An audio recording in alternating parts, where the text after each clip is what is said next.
இன்றைக்கான மார்க்கெட் ஒரு அப் ட்ரெண்ட்லேயும் போல் டவுன் ட்ரெண்ட்லேயும் போல் நல்ல ஒரு சைடுவேஸில் வந்து போயிருக்காங்க. அதே மாதிரி நிஃப்டி, பேங்க் நிஃப்டி, சென்செக்ஸ் மூணுக்குமே 2 முக்கியமான லெவல்ஸ் வந்து நான் கொடுத்துருந்தேன் இல்லையா? அந்த முக்கியமான பாயிண்ட்டை மார்க்கெட் வந்து பிரேக் அவுட் வந்து பண்ணாங்க. பிரேக் அவுட் பண்ணிவிட்டு என்ன நடந்திருக்கு அப்படிங்கிறத நீங்களே வந்து பாருங்களேன். 80,640 சென்செக்ஸில் 5 மினிட்ல வந்து நம்ம பார்த்துருப்போம். ஸோ அந்த ஒரு பாயிண்ட்டை வந்து மார்க்கெட்டை வந்து பிரேக் அவுட் வந்து பண்ணிவிட்டு 210 பாயிண்ட் மேலே போயிட்டு அதுக்கப்புறம் ஃபுல்லாக வந்து கீழே வந்து வந்துட்டாங்க. அதே மாதிரி நிஃப்டி வந்து பார்க்குறீங்க அப்படின்னா நிஃப்டிலையும் அதே மாதிரி 24,720 வந்து ஒரு முக்கியமான பாயிண்ட்டு 5 மினிட்ல ப்ரீவியஸ் ஹை வரைஞ்சி கொடுத்துருப்பேன். பிரேக் அவுட் பண்ணிவிட்டு 70 பாயிண்ட் மேலே போயிட்டு கீழே வந்து வந்துட்டாங்க. ப்ரோ நீங்கள் சொல்கிறதெல்லாம் வந்து போய் இந்த பாயிண்ட்லாம் எப்போ கொடுத்தீங்க? இன்றைக்கி தானே வீடியோவில் வந்து சொல்கிறீங்க. மார்க்கெட் முடிஞ்சதுக்கப்புறம் யார் வேணாலும் சொல்லலாம், இந்த மாதிரி நீங்கள் கேட்கணும். ஆனால் ஒரு ப்ரூஃப் என்ன அப்படின்னா நேற்று நான் போட்டிருந்த வீடியோ தான். நேற்று மட்டும் கிடையாது, அதுக்கு முன்னாடினாலும் பாருங்கள், அதுக்கு முன்னாடியும் பாருங்கள். இந்த மாதிரி 2 முக்கியமான பாயிண்ட்டு நான் ஒவ்வொரு நாளுமே வந்து கொடுத்துருப்பேங்க. அதை நீங்கள் கொஞ்சம் கவனத்தில் வந்து வச்சுட்டு அதுக்கப்புறம் மார்க்கெட் வந்து ஓப்பன் ஆனதுக்கப்புறம் நீங்கள் கற்றுக்கிட்டதெல்லாம் வச்சு பண்ணிவிட்டு அதுக்கப்புறம் ப்ராப்பராக என்ட்ரி கொடுத்து ஸ்டாப் லாஸ் போட்டு டார்கெட் போட்டு பொறுமையோட கையை பிடிச்சிட்டு வெயிட் பண்ணிங்க அப்படின்னா ஒரு நாளைக்கு ஒரு ட்ரேடு வந்து பண்ணியிருந்தீங்க அப்படின்னா அந்த இடத்துல வந்து நல்லபடியாக வந்து ட்ரேடு வந்து பண்ணியிருக்க முடியும். ஸோ இன்றைக்கான மார்க்கெட் காலையில் ஒரு சூப்பரான அப் ட்ரெண்டில் வந்து மேலே வந்து போனாங்க. அதுக்கப்புறம் ஸ்டாக் எல்லாமே வேகமாக காலையில் மேலே ஏறிச்சு. அதுக்கப்புறம் எவ்வளோ வேகமாக ஏறிச்சோ அதை விட டபுள் மடங்கு வந்து டவுனில் வந்து இறங்கிருச்சு. ஸோ இன்றைக்கான மார்க்கெட் வந்து அப்படி தாங்க முடிஞ்சிருக்கு. சரி, ஓகே, நல்ல ஒரு சைடுவேஸில் மார்க்கெட் முடிஞ்சிருக்கு.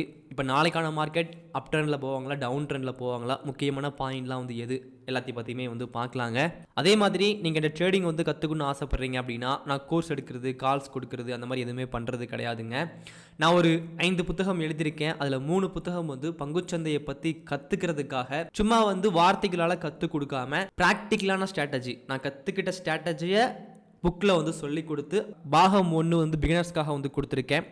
பாகம் 2 வந்து பார்க்குறீங்க அப்படின்னா அட்வான்ஸாக இருக்கும். பாகம் 3 அதை விட அட்வான்ஸாக இருக்கும். இந்த 2025க்கு ஏற்ற மாதிரியும் இந்த புத்தகம் வந்து எழுதப்பட்டிருக்கும். இந்த காலகட்டத்துக்கு ஏற்ற மாதிரி ஸ்ட்ராட்டஜியுமே வந்து கொடுக்கப்பட்டிருக்கும். நானும் ஒரு 3 புத்தகம் எழுதுனதுக்கு பதிலாக கோர்ஸ் அந்த மாதிரி வந்து கொடுத்துருக்க முடியும். பட் நான் கொடுக்க விரும்பலை.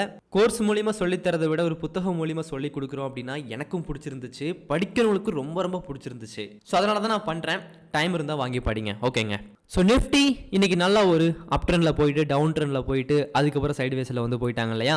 ஓகே, இப்போது ஒன் டேயில் வந்து பார்க்குறோம் அப்படின்னா மார்க்கெட் என்ன தாங்க நடந்துக்கிட்டு இருக்கு? மார்க்கெட்டில் ஒன்றுமே புரியல. ஏன்னா எல்லா நாளுமே ரெட் கேண்டில், தொடர்ச்சியாக 8வது நாள் வந்து ரெட் கேண்டில் வந்து ஃபார்ம் ஆயிருக்கு. இதெல்லாம் எப்போவாச்சும் வருஷத்துக்கு ஒரு வாட்டி நடக்கக்கூடிய ஒன்று. அது இந்த வருஷம் வந்து நடந்திருக்கு. நீங்கள் பார்க்குறீங்க அப்படின்னா பங்குச்சந்தை டவுன் ட்ரெண்ட்லேயே வந்து போனாலும் கடந்த சில மாதங்கள்லாம் இந்த மாதிரி நடந்திருக்காது. 8 நாள்லாம் தொடர்ச்சியாகலாம் டவுன் ட்ரெண்ட்லாம் வாய்ப்பே இல்லைங்க. நீங்கள் பாருங்களேன், எங்கேயாச்சும் நடந்திருக்கா? இல்லவே இல்லை. 2023 வந்துட்டோம், இல்லவே இல்லை. ஸோ 8 நாட்கள் பங்குச்சந்தை தொடர்ச்சியாக கீழே வந்து விழுந்திருக்கு. இது ஒரு மிகப்பெரிய அடிதாங்க. பங்குச்சந்தையிலே ஒரு பயங்கர ஒரு பயத்தை வந்து ஏற்படுத்திருச்சு. இன்றைக்கி ஒரு ஓகே நல்லா தான் போச்சு, ஒரு கேப் அப்லாம் கொடுத்துச்சு, நல்லா அப் ட்ரெண்டில் போயிருமோன்னு நினச்சோம். பட் அதுக்கப்புறமும் கீழே சரிஞ்சு விழுந்துட்டாங்க. பரவாயில்ல, இதை நம்ம கடந்து வந்து போய் தான் ஆகணுங்க. ஆப்ஷன் ட்ரேடிங்கில் பிரச்சனை கிடையாது. ப்ரீவியஸ் கை வரைய போகிறோம், ப்ரீவியஸ் லோ வந்து வரைய போகிறோம். எந்த பக்கம் வந்து பிரேக் அவுட் வந்து பண்ணுதோ அந்த பக்கம் டிசிப்ளினாக ட்ரேடு வந்து பண்ணுறோம் அப்படின்னா நல்ல ட்ரேடு வந்து பண்ண முடியும். ஆனால் ஸ்டாக்கில் ட்ரேடு பண்ணுறவங்களுக்கு தான் கொஞ்சம் வந்து கஷ்டம் பங்குச்சந்தை டவுன் ட்ரெண்டில் வந்து போகும்போது, ஓகேங்க. இப்போது ஒன் டேயில் வந்து பார்க்குறீங்க அப்படின்னா நம்ம சொன்ன மாதிரியே 2 பேட்டர்ன் இன்னுமே இருக்குங்க. அந்த 2 பேட்டர்னை வந்து ஒதுக்கி வைக்கவே முடியாது. ஒன்று வந்து ஹெட் அண்ட் ஷோல்டர் பேட்டர்ன், இன்னொன்று வந்து டபிள்யூ பேட்டர்ன். இந்த 2 பேட்டர்னையும் நம்ம ஒதுக்கி வைக்கவே முடியாது, சரிங்களா? ஓகே, டபிள்யூ பேட்டர்ன் வச்சு பார்க்கும்போது பிரேக் அவுட் பண்ணிட்டாங்க. பிரேக் அவுட் பண்ணிவிட்டு ஸ்டாப் லாஸ் வரைக்குமே வந்து வந்துட்டாங்க. ஆல்மோஸ்ட் ஸ்டாப் லாஸ்லாம் வந்து ஹிட் பண்ணிட்டாங்க. ஒருவேளை இந்த டபிள்யூ பேட்டர்னுக்கு கீழே வந்து நீங்கள் போட்டிருந்தீங்க அப்படின்னா இன்னும் வந்து ஸ்டாப் லாஸ் வந்து ஹிட் ஆகலை. இந்த ஒரு ஸ்டேஜில் தான் இருக்கிறாங்க. அதே மாதிரி ஹெட் அண்ட் ஷோல்டர் பேட்டர்னை வந்து கன்ஃபார்ம் ஆகிடுச்சா? இல்லை, அதுவும் இல்லை. ஏன் அப்படின்னா head and shoulder pattern form ஆகிருக்கு, ஓகே. பிரேக் அவுட் பண்ணாதானே அது கன்ஃபார்ம் ஆச்சுன்னு அர்த்தம்.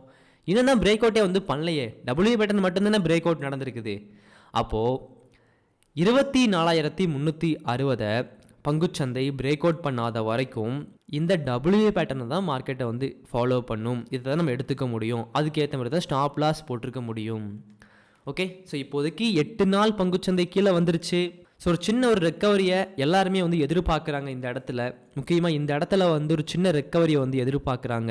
இன்றைக்கி எதிர்பார்த்தோம், ஆனால் அந்தளவுக்கு மேலே போகல, கீழே வந்துட்டாங்க. பார்க்கலாம் நாளைக்கு எப்படி இருக்குன்னு சொல்லிட்டு.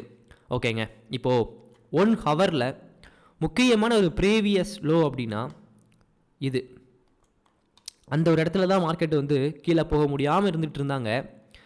இப்போ 24,630 ஒரு முக்கியமான ப்ரீவியஸ் லோ. அதே மாதிரி ப்ரீவியஸ் ஹை 24,780ங்க. இது ஒரு முக்கியமான ப்ரீவியஸ் ஹை நிஃப்டியில் 1 ஹவரில்.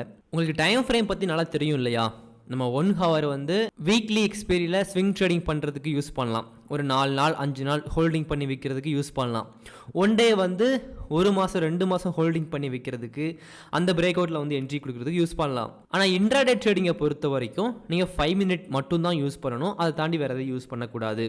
3 மினிட் 1 மினிட் 15 மினிட்ஸ் இதெல்லாம் யூஸ் பண்ணலாம். ஆனால் 5 மினிட்ஸ் வந்து ரொம்ப ரொம்ப ஒரு முக்கியமானது இன்ட்ராடே ட்ரேடிங் வந்து பண்ணுறவங்களுக்கு. ஓகே, இப்போ அதுக்கேற்ற மாதிரி பார்க்குறோம் அப்படின்னா 5 மினிட்டில் முக்கியமான previous high and previous low 24,600 ஒரு முக்கியமான பாயிண்ட்டுங்க. அதே மாதிரி 24,790 ஒரு முக்கியமான ப்ரீவியஸ் ஹைங்க. நாளைக்கு சென்செக்ஸில் 1 டேயில் வந்து பார்க்குறோம் அப்படின்னா நிஃப்டியில் என்ன பேட்டர்ன் ஃபார்ம் ஆகிருக்கோ, என்ன மாதிரி பிரேக் அவுட் பண்ணியிருக்கோ அப்படியே இதில் போட்டுருங்க, அப்படியே வரைஞ்சிக்கோங்க. அதுதான் சென்செக்ஸ்லேயும் 1 டேயில் நடந்திருக்குது. ஓகேங்க, பேட்டர்ன் சொல்கிற pattern W pattern break out எல்லாமே ஓகே. 1 ஹவரில் நீங்கள் பார்க்குறீங்க அப்படின்னா முக்கியமான பாயிண்ட் இது. நிஃப்டி மாதிரியே தான் சென்செக்ஸும் நிஃப்டிக்கும் வேறு மாதிரி வரைய வேண்டிய அவசியமே இல்லை. கொஞ்சம் மாறுமே தவிர பெரிய வித்தியாசம் இருந்ததே கிடையாது இது வரைக்கும்.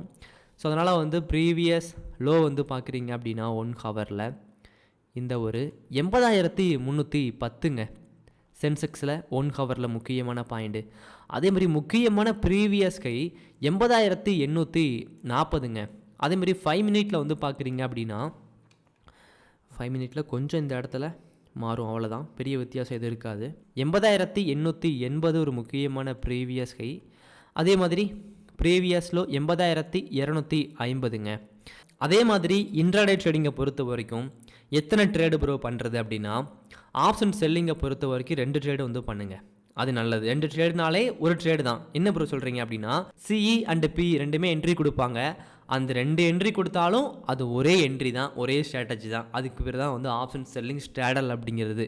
இப்போ ஆப்ஷன் பையிங் வந்து பண்ணுறீங்க அப்படின்னா ஒரு நாளைக்கு ஒரு ட்ரேடு பண்ணுறது ரொம்ப ரொம்ப நல்லது. அது உங்களுக்கு டிசிப்ளினை வந்து கொண்டு வரும். நீங்கள் பங்குச்சந்தையில் ப்ராஃபிட் பண்ணுறதுக்கு முன்னாடி என்னால் ப்ராஃபிட் பண்ண முடியுமா அப்படின்னு தெரிஞ்சுக்க ஆசைப்பட்றீங்க அப்படின்னா முதல்ல டிசிப்ளின் ரொம்ப ரொம்ப முக்கியம், பொறுமை ரொம்ப ரொம்ப முக்கியம். அந்த பொறுமை இருக்குதான்னு சொல்லி பார்க்குறதுக்கு ஒரு மாதம் ஒரு நாளைக்கு ஒரு ட்ரேடு வந்து பண்ணி பாருங்கள். அதுக்கப்புறம் அதை மட்டும் கடந்து வந்துட்டீங்க அப்படின்னா அந்த எமோஷனல் ட்ரேடு பண்ணுறது, ஓவர் ட்ரேடு பண்ணுறது அதெல்லாம் ஒரு மாதத்துலேயே தூக்கி எரிஞ்சிருவீங்க. சரிங்களா? சரிங்க, அடுத்து பேங்க் நிஃப்டி வந்து பார்க்கலாம்.